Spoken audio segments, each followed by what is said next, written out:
Perfume, the story of a murderer.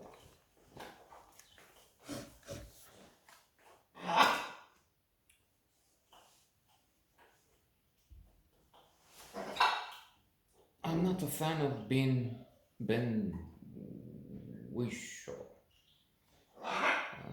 the actor in the leading role.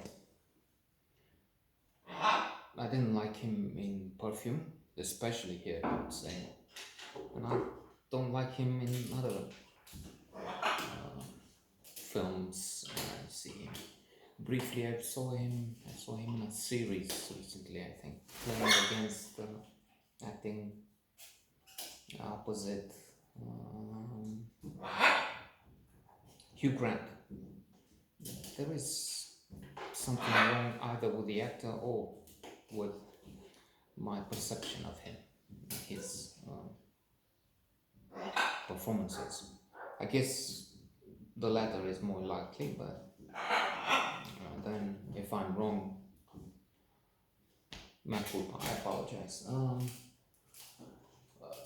Patrick Susskind has written a very successful novel, which I enjoyed. I was not overwhelmed, and then the perfume described in the book is difficult to penetrate, to impregnate the movie. I think it's true. The movie has this medium has the advantage of images, which can be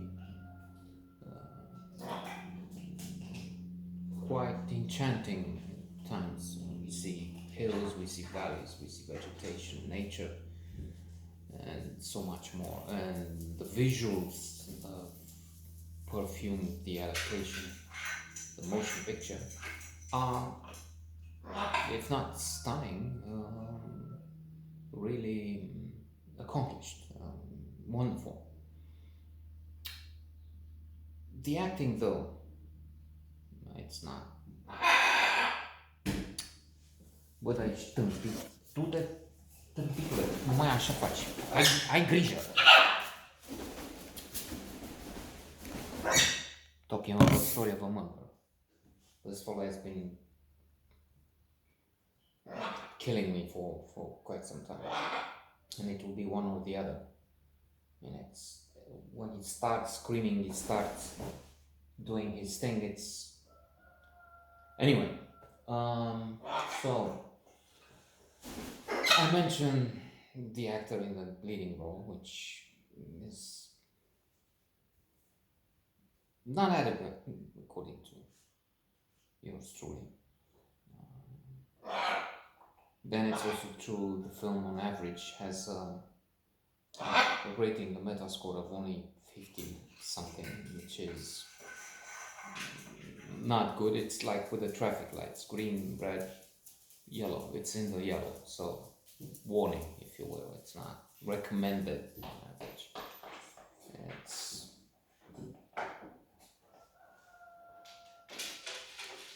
giving you the notion that you're about to watch, if you're looking there at the sun, you're about to watch an average film.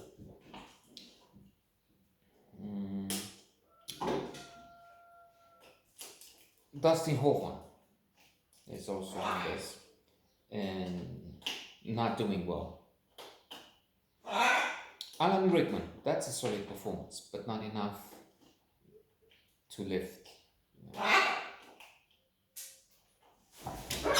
Potolește-te the end result, and then his role is just a supporting one.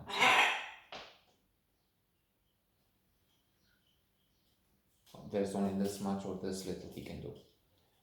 Dustin Hoffman, a little note on him. Of course, he is a legend in himself. Rain Man. He was good in Mrs. Doubtfire, but not as good. The Graduate phenomenon, and quite a few other roles. But in the last decade of his career, not really. And biased, subjective, because I've read in the book I keep mentioning, Adventures in the Screen, about the screen trade, William Goldman, about his misbehavior on the set of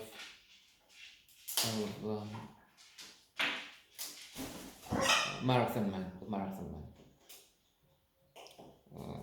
Twice, more importantly and seriously, he was probably challenged, envious, and scared, anxious to meet the great Laurence Olivier, who had a supporting role in Marathon Man, while Dustin Hoffman had a leading role. So he made sure he's emphasizing his leading role, took Laurence Olivier around and around and talking. Sacred monster Olivier was in pain. He was very sick, and he was obviously suffering because of that. But he went along with this talk, this walk, and Goldman observed it. And then in the scene where he has at night, he's disturbed and he's taking, he's supposed to take a gun out and a flashlight from and he keeps going on about, why, and because Goldman thinks, and I'm sure he's right. He wanted his fans to see him as macho, to have this image of him, and he didn't want to even give the impression that, why would I? I mean, I'm so strong, I wouldn't go for the light, and all during all this tense and long and useless and exhausting dialogue. Was it Rod Steiger opposite him as a brother? He had to wait standing by the door for, I don't know, 1 hour, hours on end for Hoffman to make his number and give this little show, and it's pathetic, I thought. And to end with, I was thinking in terms of smell. There's science fiction work talking about the stars, the other planets, and this notion which has a connection with perfume. Saskia, a world in which people have smell as a more developed sense. And so instead of seeing God, smelling. There are arguments about smelling God, the smell of God, and other things. So I thought of that. That's so interesting, creative.